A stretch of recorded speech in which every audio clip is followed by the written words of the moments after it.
estamos no ar com mais um Destaques da Semana e a partir de agora você confere o resumo das principais informações aqui do Parlamento.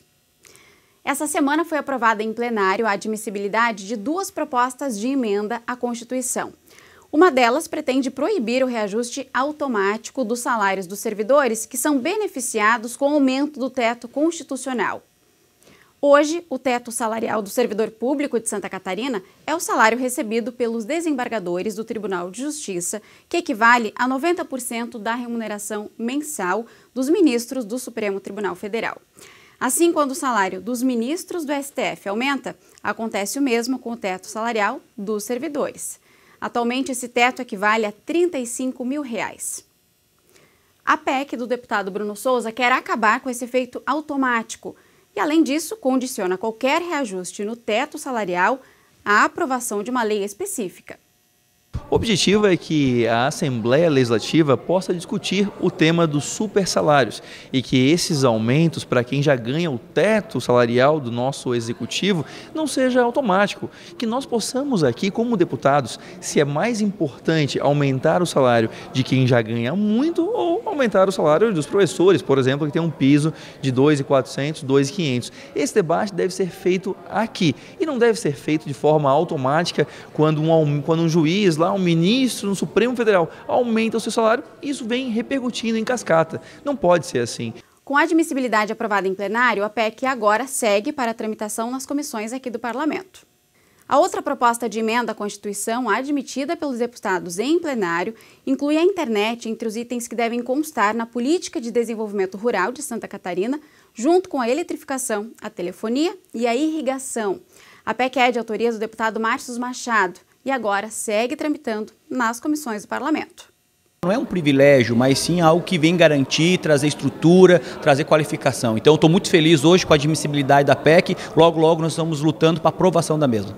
Também foi aprovado em plenário nesta semana o projeto de lei que autoriza, em todo o estado de Santa Catarina, a utilização da internet para a publicação e tramitação de processos e atos públicos e privados, administrativos e judiciais.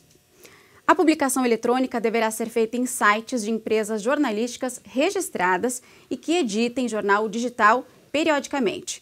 O projeto ainda precisa ser sancionado pelo governador para ser transformado em lei. Significa maior transparência, mais economia e uma publicidade maior, fazendo com que o campo, né, seja muito mais abrangente, que muito mais pessoas tenham acesso, seja local, seja regional, estadual, seja no âmbito do Brasil ou até mesmo fora do Brasil.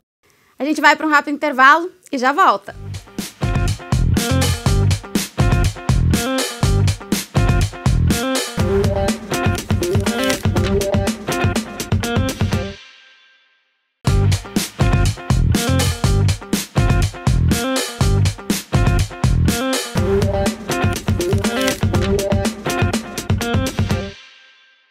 Estamos de volta agora com informações das redes sociais. O jornalista Rony Ramos traz os destaques pra gente. O que mais repercutiu aí nas redes, Rony?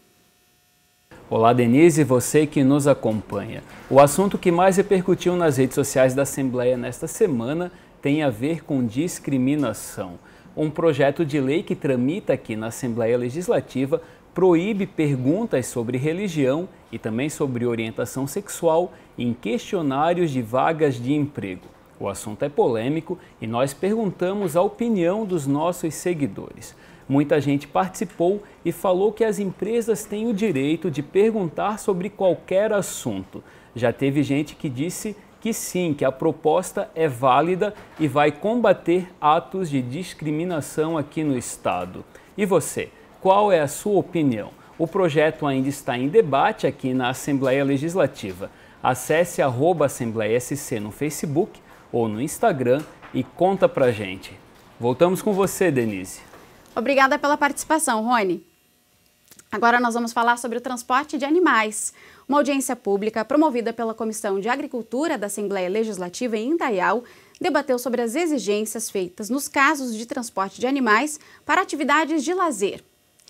Quem faz o deslocamento para eventos é obrigado a emitir a guia de trânsito. Só que os donos de cavalos estão insatisfeitos com a quantidade de exigências. A questão é que elas são obrigatórias por causa de fatores sanitários. A doença de mormo, por exemplo, pode causar sérios danos aos animais e também pode ser transmitida para outras espécies, inclusive para o homem. A guia de trânsito, ela hoje já foi feita, inclusive ela foi pensada para esse público, né? O pessoal que participa de eventos, uma GTA eletrônica que, tendo os exames cadastrados no sistema, ele já consegue emitir a GTA em casa, né? O negócio é que para cada evento que ele vai, para cada trânsito que ele vai, ele tem que tirar uma guia de trânsito. A gente tem que afastar a burocracia, né? A exigência de documentos, cada vez mais papel, cada vez mais papel. Acredito que a gente tem que partir para os licenciamentos declaratórios, os documentos simplificados, onde as pessoas declaram junto às entidades o que transportam, a qualidade daquilo que eles transportam, a questão sanitária daquilo que eles transportam e diminuir a burocracia. Nós temos aqui na nossa região do Médio Vale do Itajaí muitas pessoas que são apaixonadas pela cavalgada, pelas questões tradicionalistas, pelos equinos, e hoje nós vemos, através da GTA, que é a Guia de Trânsito Animal, e também das questões sanitárias do mormo, um grande meio que está dificultando, burocratizando a vida dessas pessoas que são apaixonadas pelos equinos. Outra audiência pública realizada pela Assembleia Legislativa nesta semana discutiu os reflexos da recente decisão do Superior Tribunal de Justiça que suspende os licenciamentos ambientais de áreas urbanas consolidadas. E empresários e prefeitos aqui de Santa Catarina alegam que as características do Estado não se encaixam nessa decisão. Empresários alegam que a economia e o desenvolvimento de Santa Catarina serão prejudicados com a suspensão dos licenciamentos ambientais em áreas urbanas consolidadas. Essas áreas são aqueles locais de preservação permanente às margens de rios e que já sofreram intervenção humana. Tanto o Código Florestal Brasileiro como o Código Estadual determinam que o distanciamento mínimo das construções depende da largura do rio.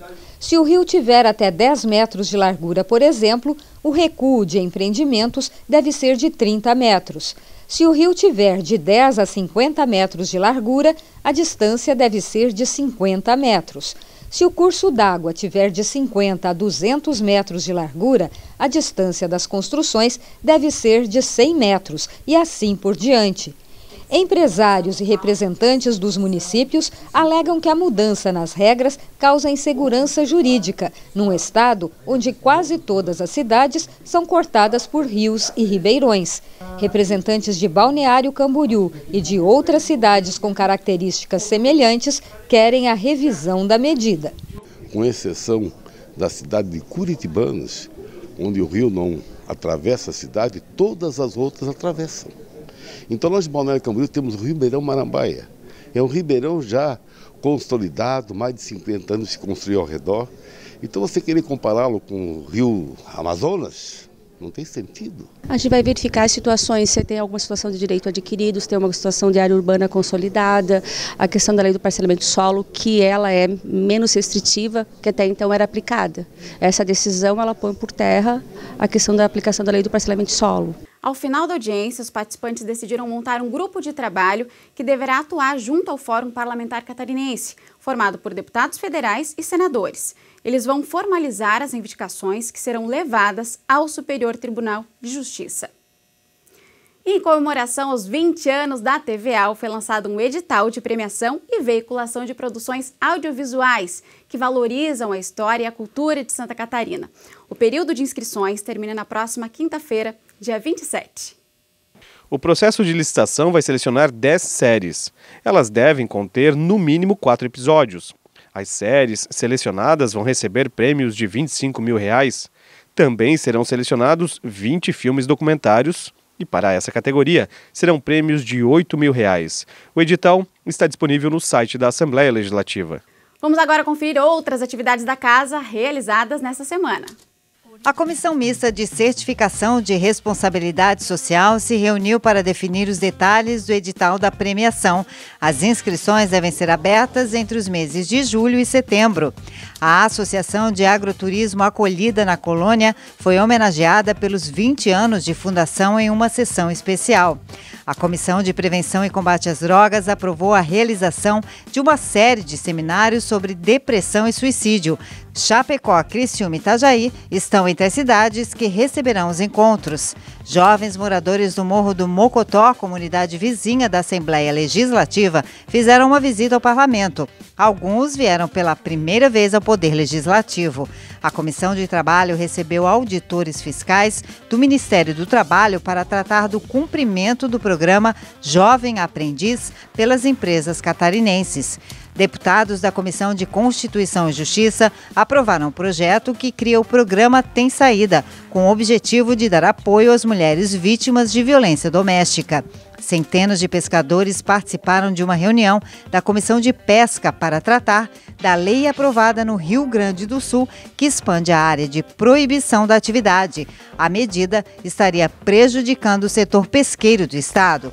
Deputados que integram a bancada do Oeste debateram sobre os investimentos previstos para melhorias nos acessos em municípios da região, principalmente a BR-282. CPI houve novo depoimento sobre as obras e contratos para a reforma da Ponte Hercílio Luz. Representantes de entidades catarinenses entregaram na Assembleia pleitos do setor produtivo sobre incentivos fiscais. O Destaques da Semana termina por aqui. Acompanhe a nossa programação. Tchau!